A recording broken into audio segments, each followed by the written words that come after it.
Jaya Radha Madhava Jaya Kunja Bihari Jaya Radha Madhava Jaya Kunja Bihari Jaya Radha Madhava Jaya Kunja Bihari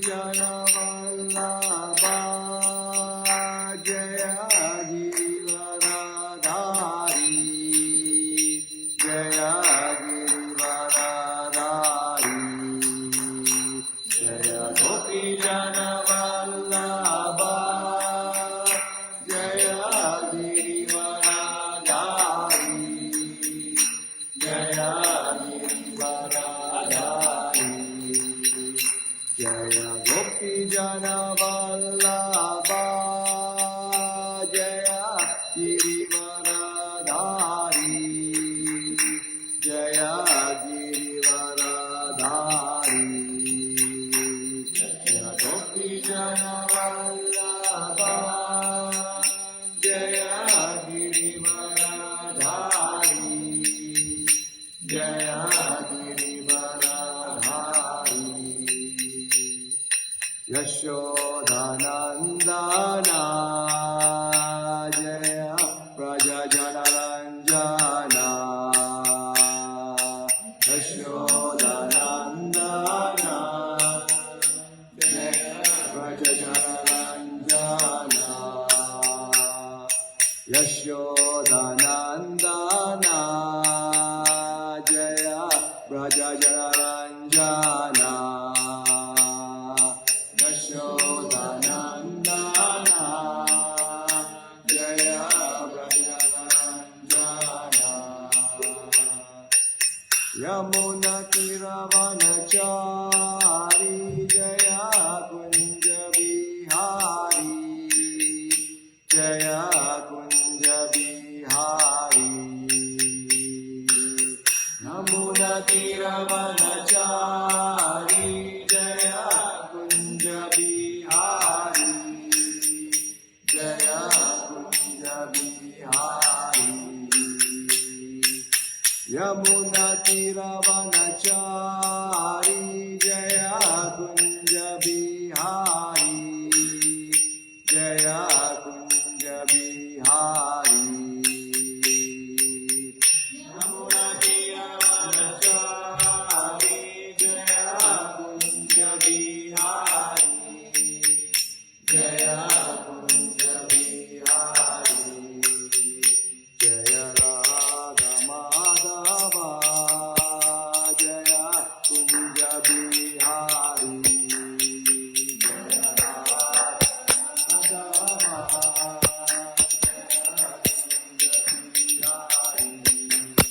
Jaya Gopi Jana Vallabha Jaya Girivaradhari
Jaya Prabhupada, Jaya Prabhupada, Jaya Prabhupada, Srila Prabhupada.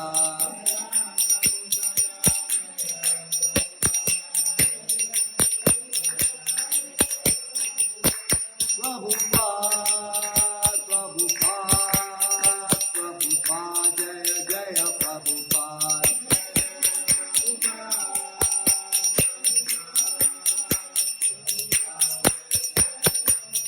Nitya Gaura Hari Bol, Hari Bol, Hari Bol, Nitya Gaura Hari Bol.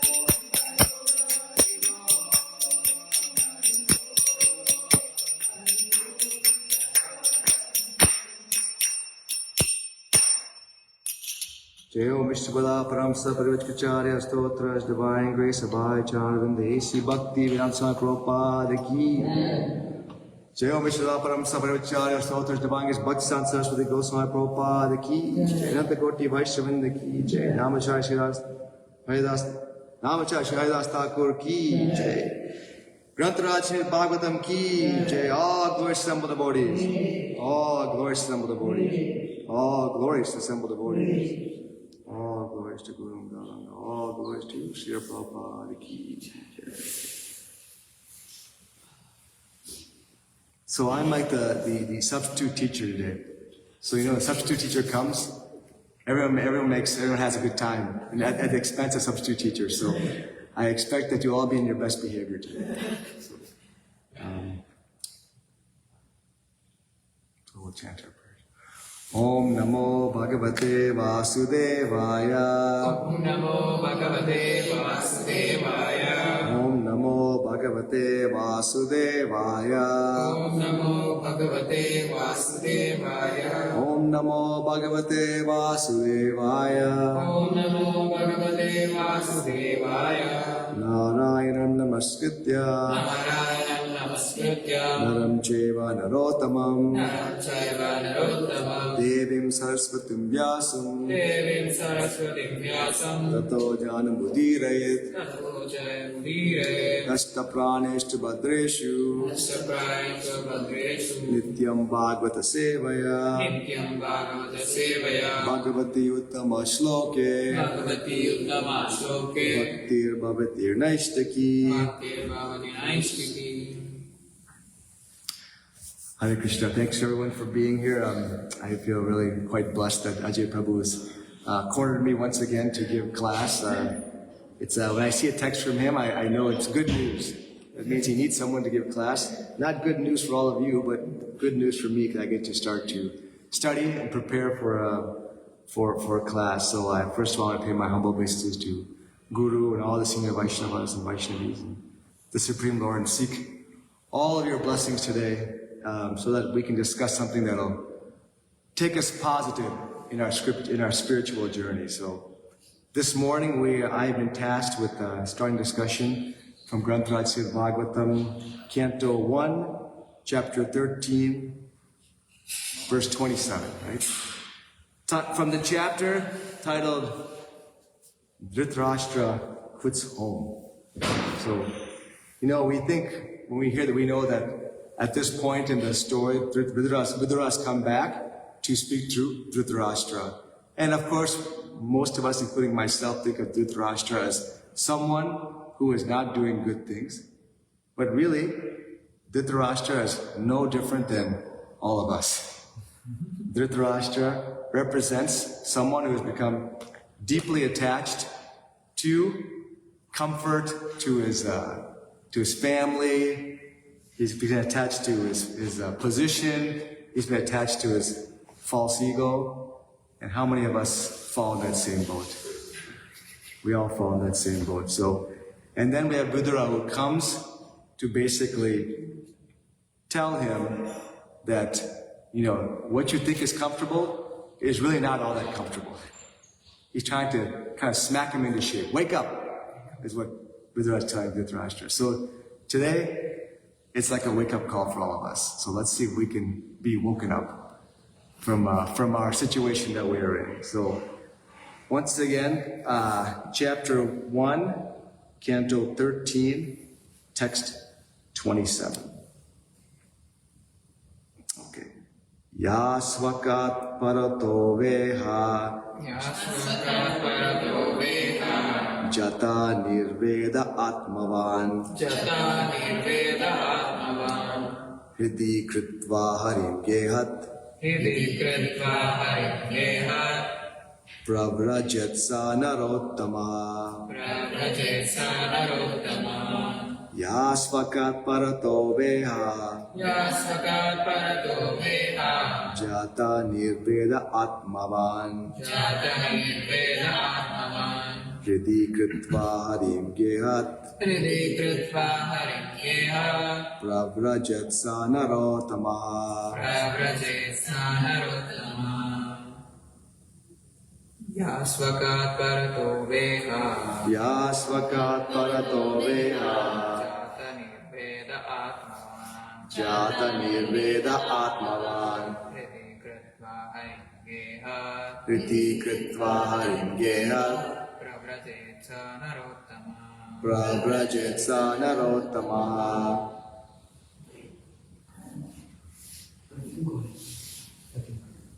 Yasvakat parato deha Yasvakat parato veha jata nirveda atmavan jata nirveda atmavan hridi kritva harim geha hridi kritva harim gehat pravrajitsa narottamaha pravrajatsa narottama Yasvakat parato veha Yasvakat parato veha jata nirveda atmavan jata nirveda atmavan hridi kritva harim geta Hridi kritva harim gehat pravrajatsa narottama pravrajatsa narottama Ya anyone who svakat by his own awakening paratava or by hearing from another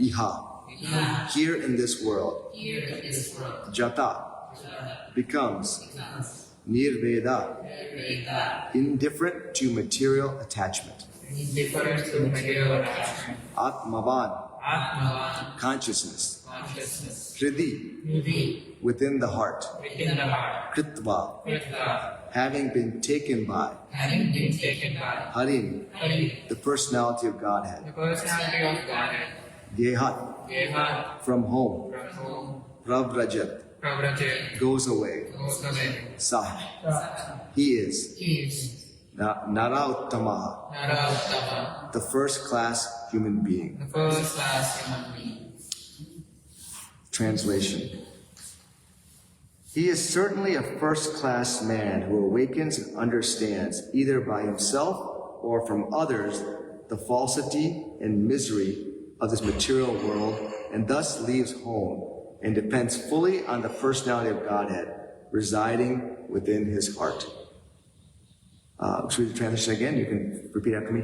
He is certainly a first-class man a first class man who awakens who awakens and understands, either by himself either by himself or from others, or from others the falsity the falsity and misery and misery of this material world, of this material world and thus and thus leaves home leaves home and depends fully and depends fully on the personality of Godhead on the personality of Godhead residing residing within his heart. within his heart. Purport by Srila Prabhupada. Srila Prabhupada ki. Yeah. There are three classes of transcendentalists, namely one, the Dhira, or the one who is not disturbed by being away from family association. Two, one in the renounced order of life, a sannyasi, by frustrated sentiment. And three, a sincere devotee of the Lord, who awakens God consciousness by hearing and chanting, and leaves home depending completely on the personality of Godhead, who resides in his heart. The idea is that the renounced order of life, after a frustrated life of sentiment in the material world, may be the stepping stone on the path of self-realization.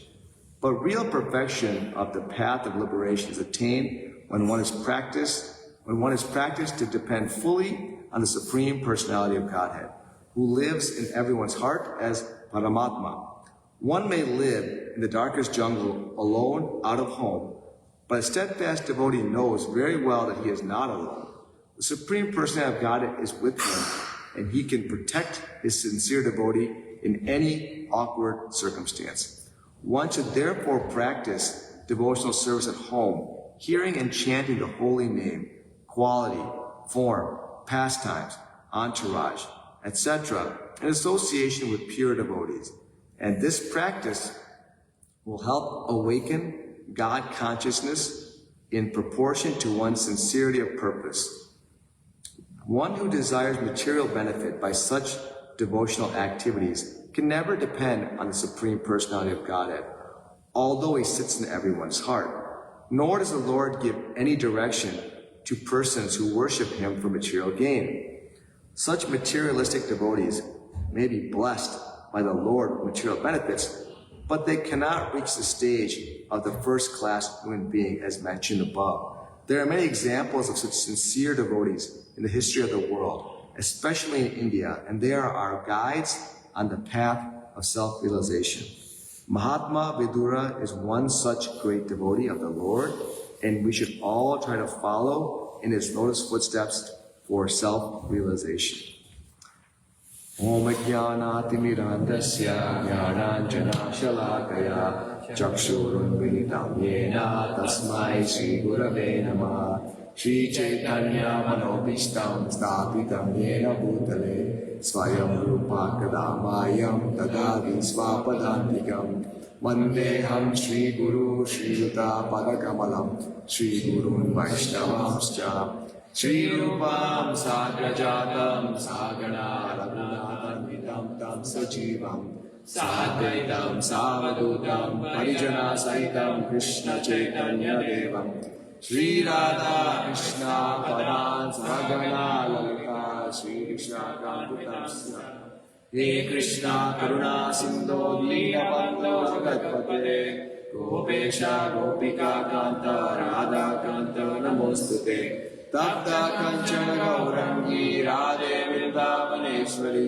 Vrishavanusate Devi Pranamami Hari Priye Mancha Kalpa Turvyasya Kripa Sindhubhya Evacha Patitanam Pavanebhyo Vaishnavebhyo Namo Namaha Namo Vishnu Padaya Krishna Prasthaya Bhutale Srimate Bhakti Vedanta Swami Vinamine Namaste Saraswate Deve Gauramani Pracharine Nirvisesha Shunyavadi Paschatya Deshatarine Jai Shri Krishna Chaitanya Prabhu Nityananda Shri Advaita Gadadara Shri Vasadi Gaura Bhakta Vrinda Hare Krishna Krishna Krishna Hare Hare Hare Rama Rama Rama Hare Hare.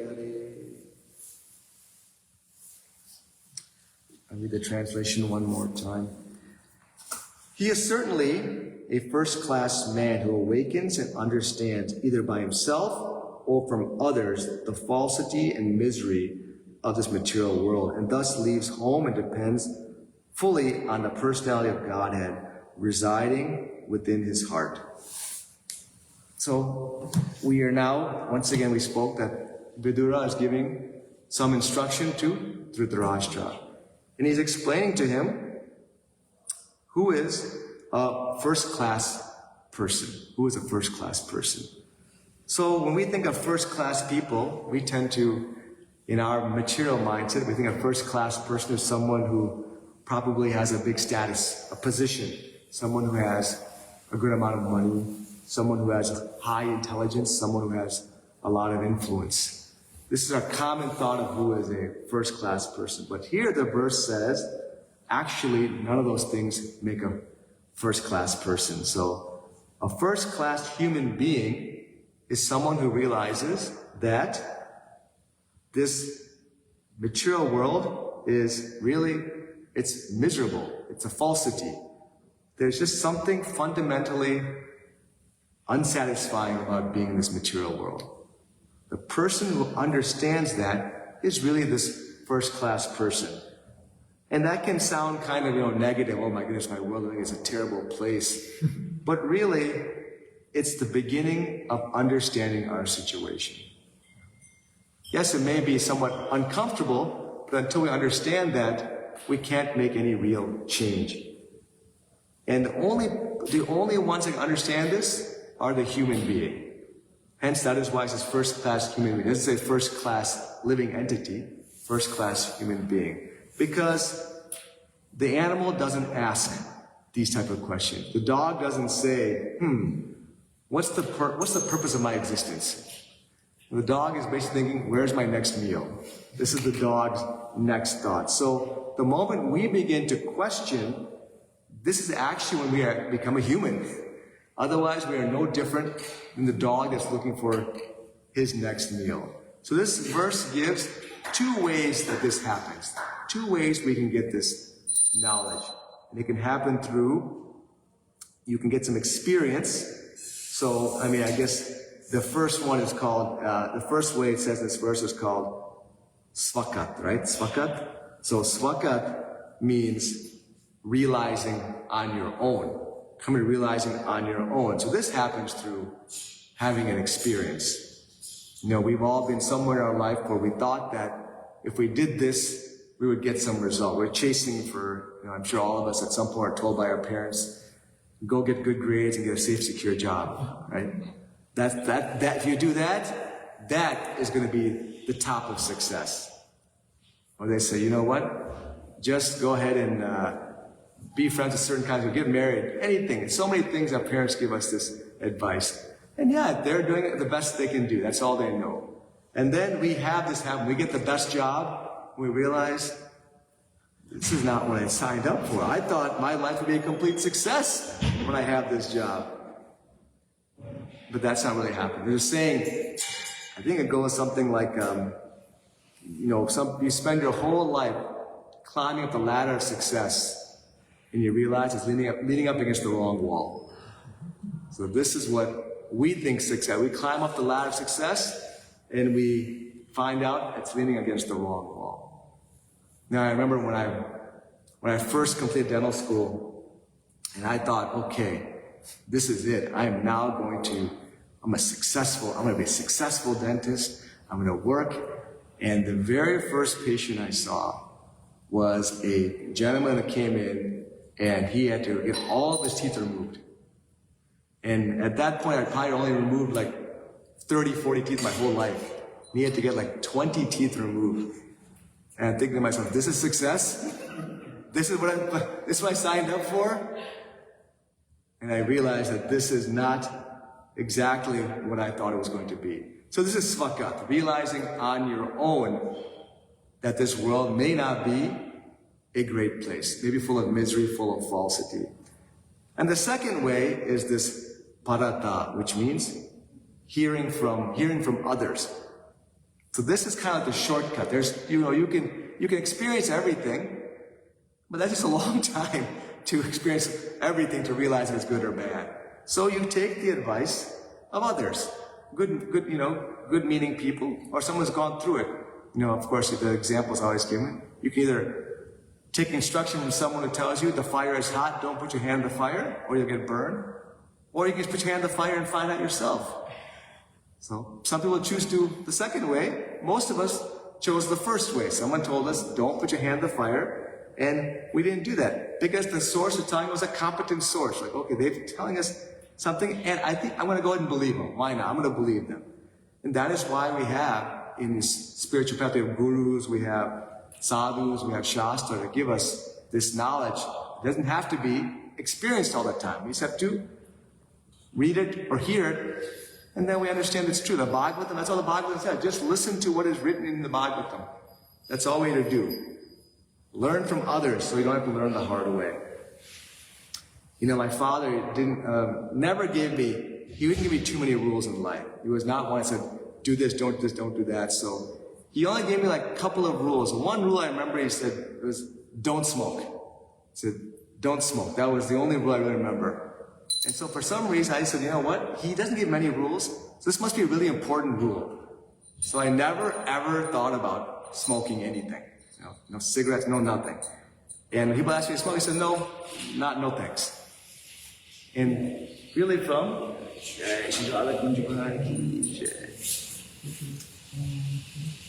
and so for the simple instruction, I decided to go with the path of just hearing from a competent source that I shouldn't do this. And so this is what parata means, learning just by hearing, doing because of hearing and not from experience. We have svakat, which is from your own, and then parata, which is from hearing from another. So this is the way we get our knowledge. The second verse says, Jata nirveda atmavan. So this talks about detachment, real detachment. So the nirveda is really important. It means detachment, but many times you think of detachment, I know when I thought detachment, like, oh, that just sounds like it's a lot of work. Detachment sounds like it's not fun. Who wants to detach, right? It's much more fun to attach than to detach. But this detachment is not in a negative sense. So this detachment is not to, because you're depressed, you want to get away from something, or you're burnt out, that's not the type of detachment we're talking about here. But this detachment is really to see things clearly. When we detach, when we move away from something, we start to see things as they really are. They start saying, like, if you're saying, you can't see the forest from within the trees. You can't see things when you're within them. So, once you start seeing things for real, you start to understand what is real and what is not real. Many times if you go to the beach, you'll see a child building a sandcastle, right? They're building sand. And to them, that sandcastle is like a real castle. They're building it, and then this wave comes, and the whole thing is destroyed. And that child, for some time, is very upset because they realize that they thought their whole castle they built is gone. But at some point, they realize that, okay, this is not a real castle. It is just sand. So that understanding caused them to detach from this castle. Just, okay, let me play with the sand. And that gives them some reality. And really this example is, obviously, think of kids, but as adults, we don't do anything different. We just attach to more expensive sandcastles. Fancy cars, our fancy titles. These are things we attach to. But it's no different. When we realize that those things are no different than the sandcastle that is built that's not real, we can start to detach from these things. So in the purport, we really describe three categories or three classes of transcendentalists, or this first class person. So the first one is this dhira, or one who is not disturbed by being away from family association. This person is very steady. They are, it says, not easily disturbed. Think of someone who is very calm, composed. They're able to handle different things. Something is stressful, they're able to kind of not have a problem with that. That is this dhira. They are composed, but they're still not surrendered in any kind of way. They can deal with the difficulties of the material world, but they're not really surrendered.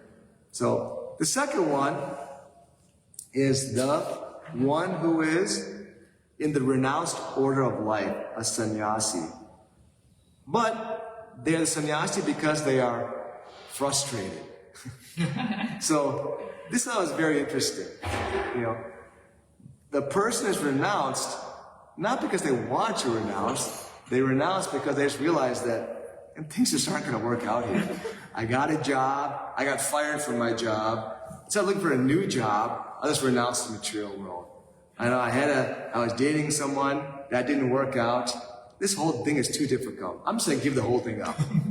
So, career failure, relationship failure. I have certain expectations of people. People never live up to it. I don't like people anymore. I'm going to renounce. This is the renounced order of life by someone who is frustrated. And they just say, you know what? I'm just done with everything. But internally, have they really given up everything? No. They are still attached. They are attached to material things. So this is the frustrated sannyasi, the second one. And the third one is the sincere devotee of the Lord. So this is called a narottama. Narottama, a first-class human being. They don't leave out of frustration. They really detached because of this realization. They have understanding of their real situation. They are seeking something better situation there and now. They don't want to leave the situation there. They want to go to something better than what's there right now. So one is like looking for a job, for example. If I don't like my job, I say, I just quit. I quit. That's somewhat of a renunciation. But they still need a job. I need a job still. So this first class one is, my job, I don't like it, I'm going to find a better job. Of course, the material example, this is not really clearly what happens here, but this person is finding something higher. They're looking for something higher. And this line, the purport, Hriddhi Kritva Harim Gehat, which means placing Hari in the heart. This is really what it's all about. What's the pure devotee want to do? Not detach, but attach to Hari in the heart. Because this is the true understanding of who we are. You can't just remove material attachment. It's just too difficult. But what you can do is replace material attachment with something better. Hari, Krishna. Because if you don't replace this attachment, what happens? Just comes back. We come back. The material attachment comes back, and something that comes back even more difficult to remove than the first time I tried to remove it. So, there's I always have the example, if you tell someone to diet, right? What happens? You need a diet. Who gets excited about that? Nobody gets excited about that, right? But if you say something like, here, I have a diet, I have a plan for you to eat these scrumptious foods, which are actually good for your diet. Then you can say, okay, I can do that. I like the alternative. Instead of eating, salty, fatty foods, I can eat these nice, tasty foods, which are actually better for me. Because what happens, the healthy alternatives go away. If you say your diet, as soon as you say, okay, I'm done with my diet, I'm going to go back to the same foods I used to eat before. Because the mind does not change. I remember when our first time we came to what we call 6 sessions, like we've all somewhat attended at some point in our life. First introduction to Krishna consciousness. And I was a heavy meat eater at the time. And I remember my parents were trying to have me quit meat eating for a long time. I said, you should quit eating meat. You should quit eating meat. I'm like, stop telling me to quit eating meat. I'm not interested in quitting eating meat. They're like, no, you should quit eating meat. So they kind of gave up. With good reason, I was not listening to them. And so the first class we went to, there was discussion about the soul and animals, and I remember we're driving back home with my father, and I said, I'm going to quit eating meat. He's like, you're not going to quit eating meat. I'm like, I am, I'm done. And have not eaten since then. And I remember I came home, and I told my wife, throw everything out of the fridge. And she was like, my wife is very stingy. She's like, sure, are you sure you want to do this? I don't want to throw everything out yet. She's like, let's wait for a couple of weeks. I'm like, no, get it all out. So this was because I could see something better than what I was doing before. At one point, I thought that was what was best for me, but then I quickly realized that was not best for me. There's a better alternative. Eating this prasadam was very much a better alternative. So, in this verse, there's also a part that talks about leaving home. So, all of you, get out of your house. Leave. This verse says, everyone has to leave their home and depend fully on the personality of God. Now, this does not mean you have to actually leave your house. You have to leave your house. But it does mean shifting really who you're depending on. So most of us, we depend on really ourselves or somebody else to provide for us. And how do they provide for us? They provide spirituality. Most times they provide us with money. They provide us with some sort of plan, how to live our life. They provide us with some connections. And this is who we depend on. This is our dependence. We depend on certain people certain amount of money we have. We have a certain plan we make, and that's really what we depend on. But all those things, we've all lived it before, all those things fall apart. You know, those are really unstable things. You may have a great plan, and what happens to your great plan? Something happens and it falls apart. We've all laid out great plans for the future, and somehow those things didn't exactly happen the way we planned on it. But luckily, we're all right here today. So something worked out pretty well. So the plans we make, the people we meet, we all have friends that at one time were our best friend. And now, maybe we don't even talk to them anymore. So people, and then money. We all think, I need money to live, this and that. You know, all of us at one point had half the money we have now, and we probably lived happier than we live right now. So money, not stable. People, not stable. Our own plans, not stable. But who is always stable? Who is always there for us? Krishna. And where's Krishna lying? Within our heart. Parampara, right? Paramatma, I'm sorry. Paramatma, within our heart.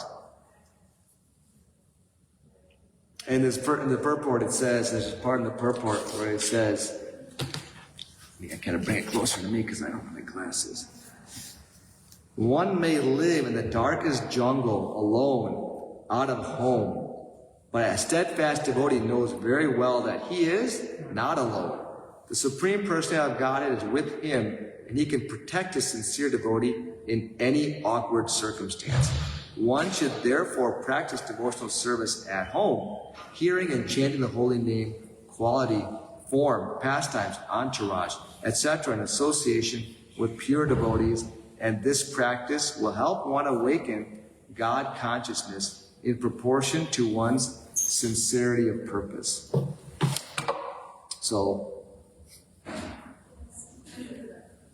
the devotee is never alone. And the devotee realizes this because Paramatma is always in our heart. So this detachment, this understanding is really not a leaving, it's just attaching to the one thing that we know will always be there. So the strong point this purport really gives is that we have to approach the Lord to make progress. But it also gives us a flip on it and says you can't approach the Lord for simply material things.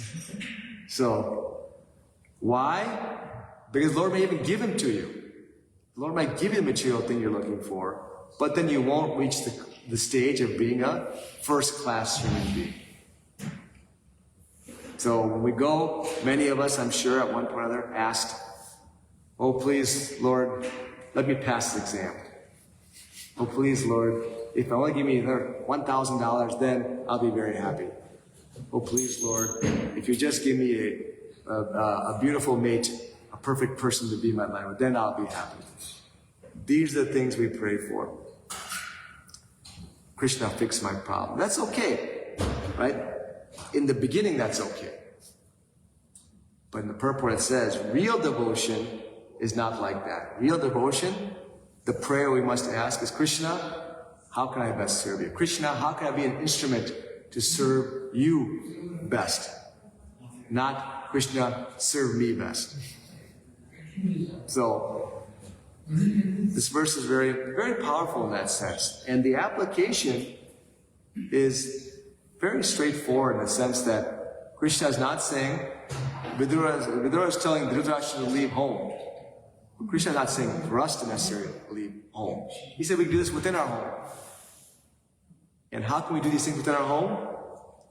We can chant regularly. We can hear regularly. We can reduce our dependence on things that are not real.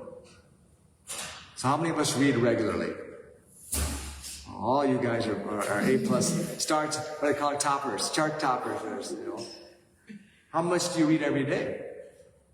How much do you read every day, Prabhu? 15 minutes. 15 minutes, wow. How did you? Verse. One verse? And Two verses? minimum, usually. 2 verses, wow. So that's great.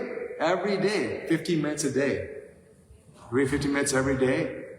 You can make a whole lot of progress. And of course, we chant, right? But do we chant sincerely?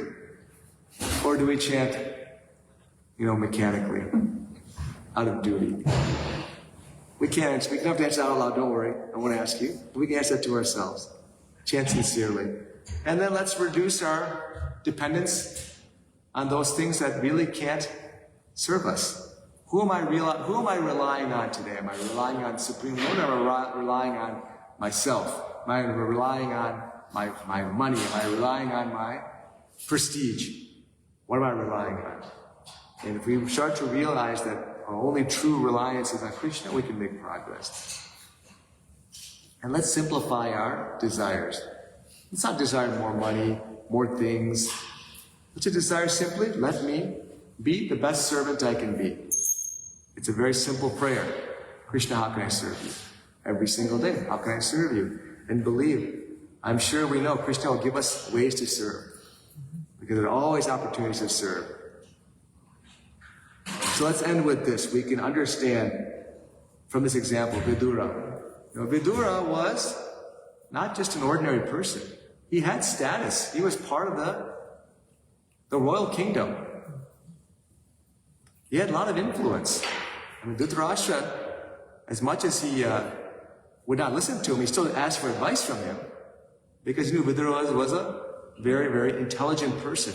He knew what was right and wrong. And Vidura was actually quite comfortable in the kingdom. He had a royal bed to stay in. He had all these different comforts that if we had a royal bed to live in, if we had status of being in the royal kingdom, if we had influence that we could talk to people and have them change their ways, how many of us would leave that kingdom? How difficult is that? He walked away from it all. And not because he actually lost, he didn't lose it. He walked away from it because he saw clearly that this was not the best place for him. This was not where he needed to be. He needed to detach from all of this. So, in closing, let's leave with this question. If I lost everything, if everything in my life changed, who would I depend on? Who would I depend on? And if we can answer that question, we know where we are spiritually. Depending on how we answer that question, we know who we are spiritually. So, we can think about that. Vidura gave up everything because he knew where he was spiritually. Where are we spiritually? A first-class human being is not someone who controls everything.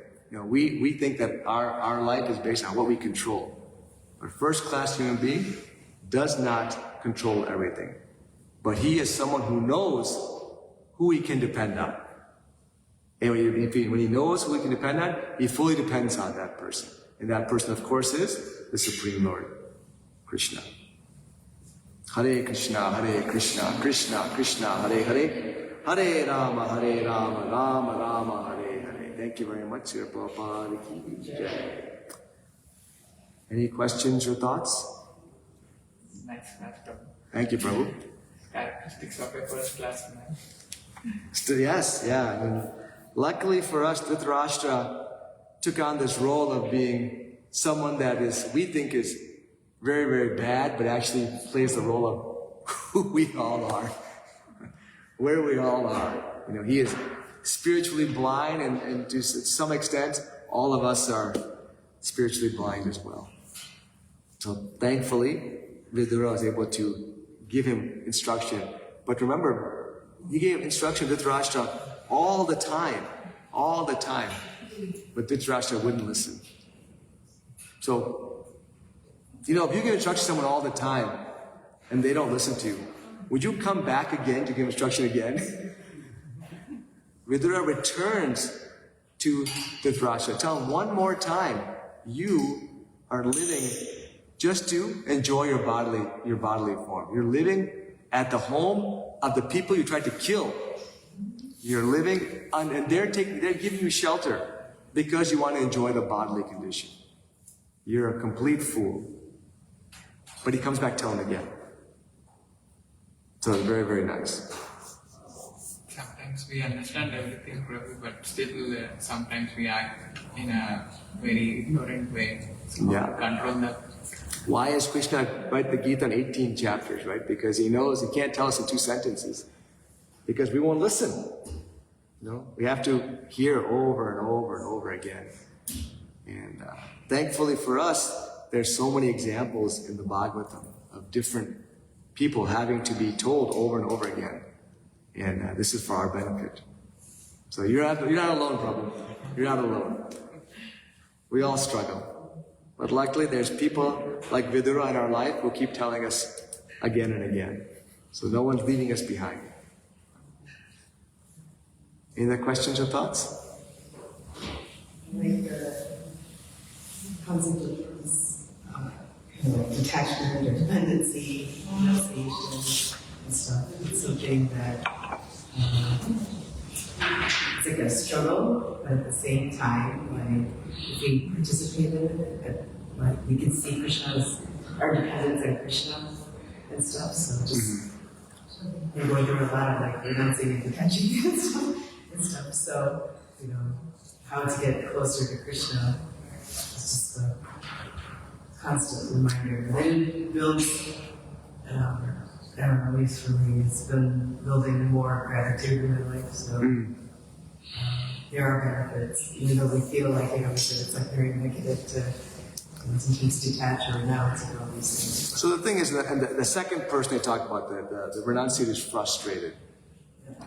And it's, we all have to, you won't do something unless you won't change unless you're frustrated.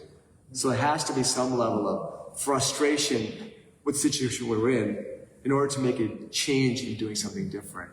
But the frustration can lead to a couple of things. It can lead to actually, some people unfortunately get so frustrated, they just become like apathetic, or they become averse to something. I don't, like an example, if someone's like, I have a difficult time reading, they have a tough time reading. Like, you know what, I'm just not going to read. I hate reading. I'm just not going to read at all. That can be unfortunate.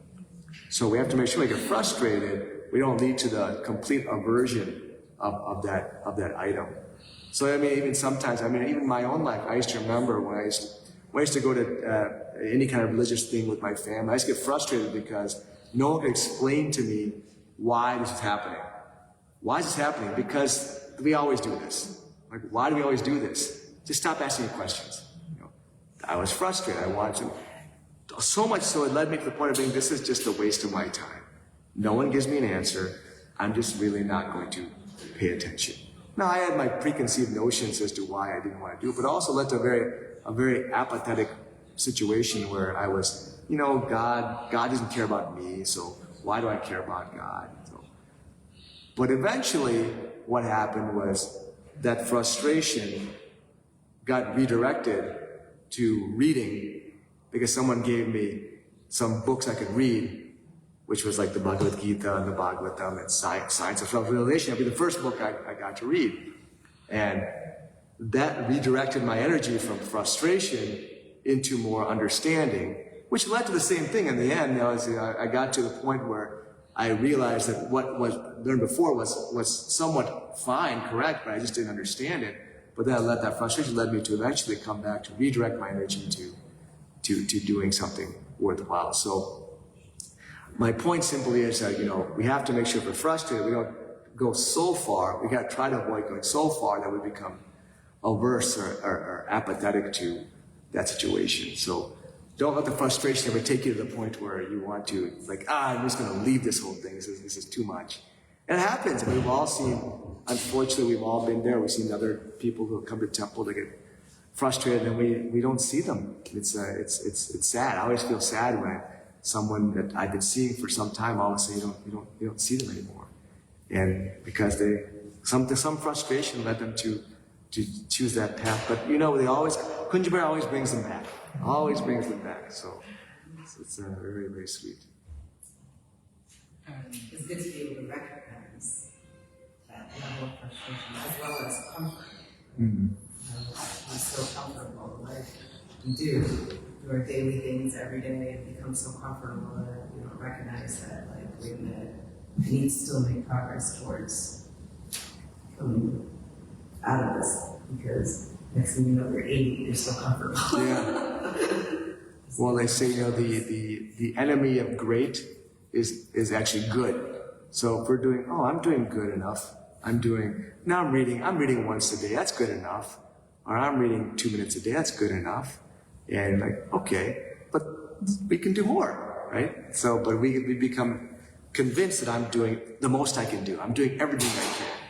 And that's not the case, obviously. So we should be somewhat frustrated at where we're at, because we can always get better. But we should not be so frustrated that we get depressed and things of that sort.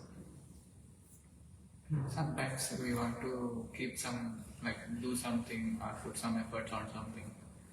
Somehow or some way, we couldn't put that efforts, and eventually at the end of the day we feel depressed or frustrated. So how to reset the things, the next day, how to refresh the same efforts, or how to reset the same journey.